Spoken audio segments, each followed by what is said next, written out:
Hey, my name is John Choquette. I'm the author of the Burlwood Forest series, and growing up I always knew that I wanted to write.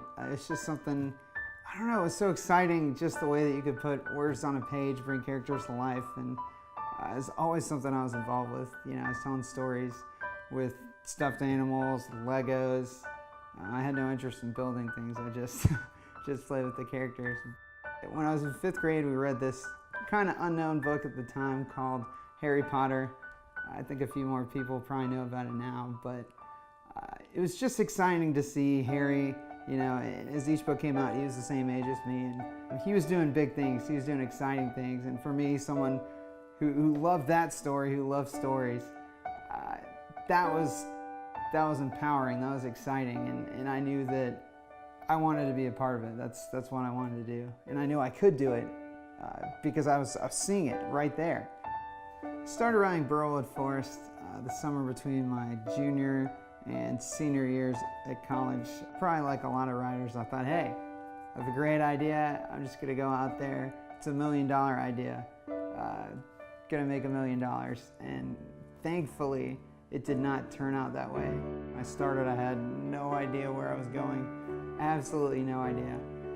But it was a journey. You know, it took me 3 years to write. And during that time, I finished undergrad, actually went to grad school. It was one of the worst. It was during one of the worst recessions, you know, the country's ever had, and so that was encouraging, but I knew that this is what I was supposed to be, this is where I was supposed to be. And I actually was sick for 6 months after I graduated, couldn't get a job. Ended up applying to over 200 jobs.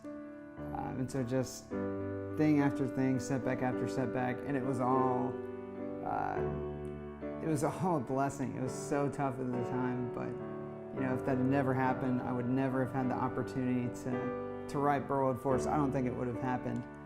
So even though the days were hard, you know, I ended up doing some full-time work, some part-time work.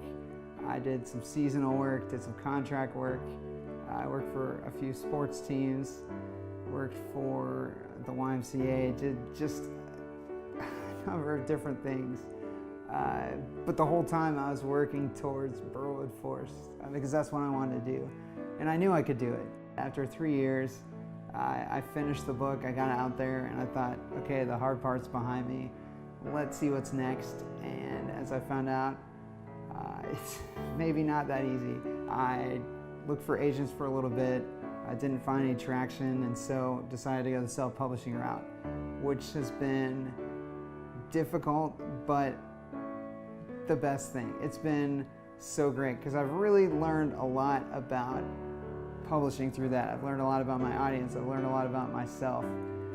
I've had to do everything from the marketing to the distribution to everything, and I never would have learned that. I've had the opportunity, I've been blessed with the opportunity to do a lot of cool things. Since Burlwood Forest came out, I've released a 2nd book. Third one's done, it's just not out yet. I have done over about 50 events, have been able to hang out with kids, go into schools, teach writing classes, was the keynote speaker at a writing conference. When I go into schools, when I talk to people, when a kid says, hey, I didn't like to read until I read your book, that to me, that's why I'm doing it. You know, that's why I do what I do. It's for that kid who doesn't think that he can be someone, who doesn't think he can do something. And that's really at the heart of Burlwood Forest. It's been so much fun. I can't wait to see what's next. And we'll just see.